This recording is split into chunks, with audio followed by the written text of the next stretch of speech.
हमारी संस्कृति, हमारे संस्कार सदा रहें हमारे साथ। सब्सक्राइब करें तिलक। भीमसेन, तुमने मेरे मन में चल रहे युद्ध को एक दिशा दी है।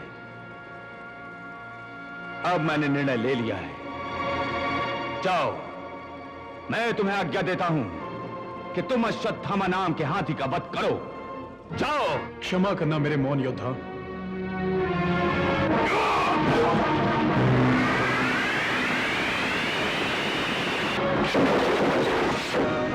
मैंने अश्वत्थामा को मार दिया। अश्वत्थामा मर गया। ये कैसे हो सकता है? ये झूठ है। ओम ब्रह्माय नमः। ओम ब्रह्माय नमः। ओम ब्रह्माय नमः। अपने शिष्य के आगे अपने हर अस्त्र को विफल होता देखकर अब द्रोणाचार्य ने निर्णायक ब्रह्मास्त्र प्रकट किया है। ब्रह्मास्त्र?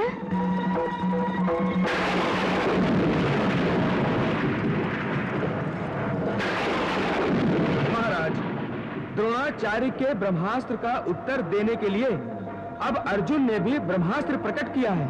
नहीं!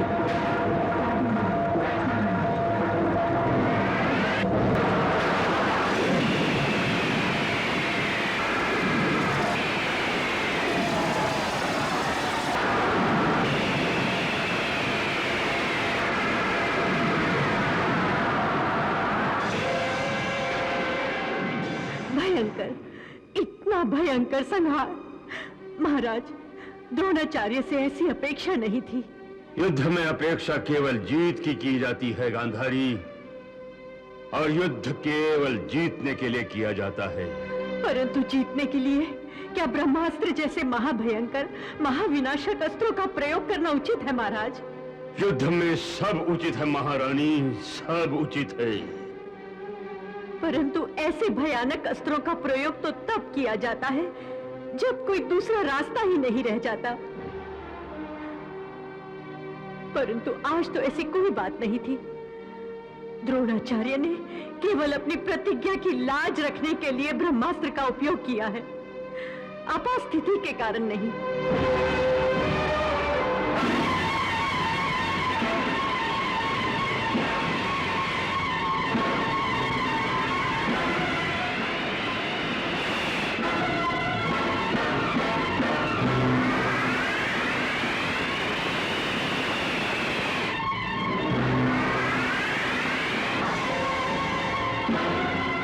बड़े भैया, पांडव विनाश के कगार पर खड़े हैं। अब केवल आप ही उनकी रक्षा कर सकते हैं।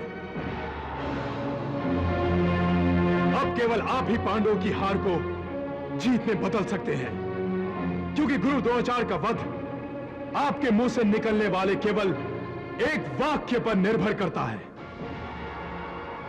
कल रात की नीति के अनुसार मैं अश्वत्थामा नाम के हाथी का वध करने से पहले आपकी आज्ञा लेने आया हूं।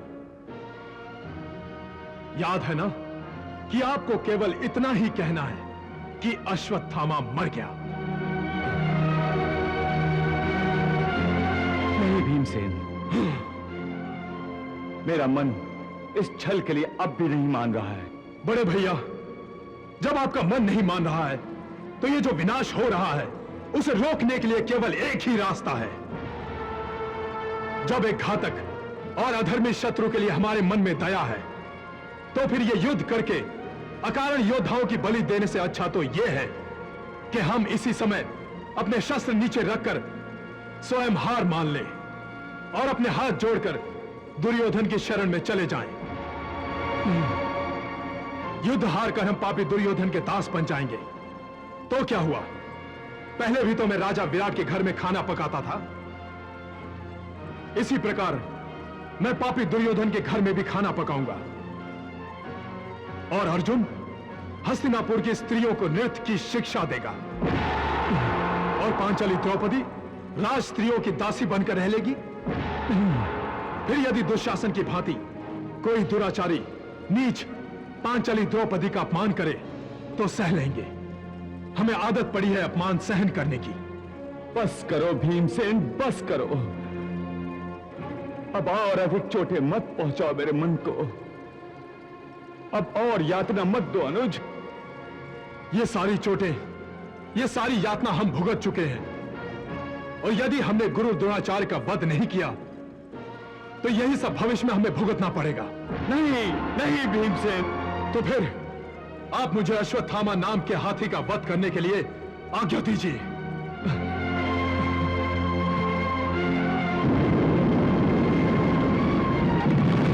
सोच क्या रहे बड़े भैया? संपूर्ण विनाश होने से पहले आप मुझे अश्वत्थामा हाथी का वध करने की आज्ञा दीजिए। आज्ञा दीजिए बड़े भैया।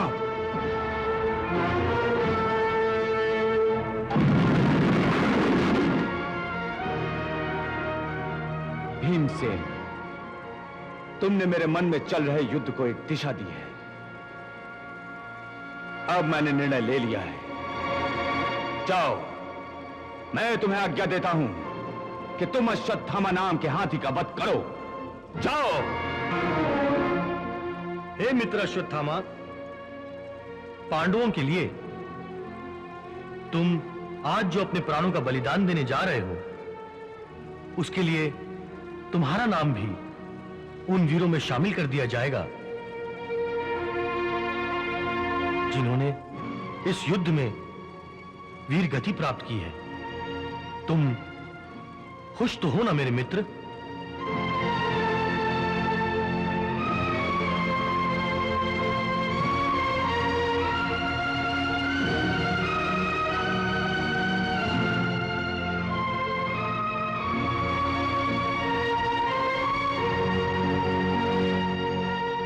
भीमसेन, लीजिए, योजना अनुसार अपना कर्तव्य पूरा कीजिए। हां, यह कठिन कर्तव्य तो निभाना ही होगा।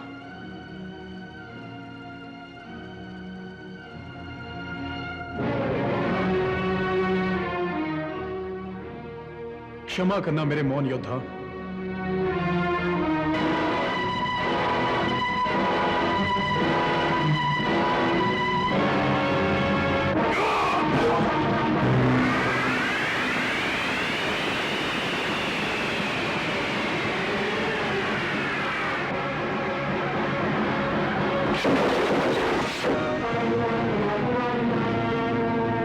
मैंने अश्वत्थामा को मार दिया। अश्वत्थामा मर गया। अश्वत्थामा को मैंने मार दिया।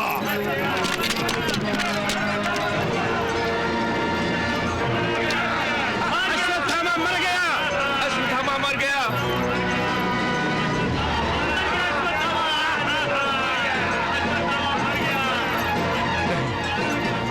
ये कैसे हो सकता है? ये झूठ है। ये झूठ नहीं है गुरुदेव, अश्वत्थामा मारा गया। महाश्री, ये कैसा शोर है? अश्वत्थामा मारा गया? हाँ भांजी, सुन तो मैं भी यही रहा हूँ कि अश्वत्थामा मारा गया। हाँ गुरुदेव, अश्वत्थामा सचमुच ही मारा गया है। नहीं, तुम सब झूठ बोल रहे हो। झूठ बोल रहे हो। मुझे धोखा दे रहे हो तुम लोग। अश्वत्थामा अजेय है। उसे भला कौन मार सकता है? मैंने मारा है उसे। हाँ गुरुदेव, मैंने अश्वत्थामा को मारा है। ये देखिए, मेरी गदा उसके रक्त से लाल हो गई है। तुम झूठ बोल रहे हो। तुम झूठ बोल रहे हो।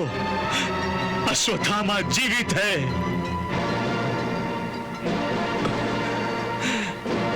तुम सब के सब झूठ बोल रहे हो। मैं तुम्हारी बातों पर कैसे विश्वास कर लूं?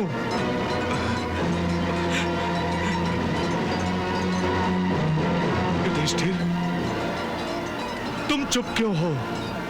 क्यों हो तुम चुप? तुम कहो कि ये सब कुछ झूठ है। झूठ है ये सब कुछ।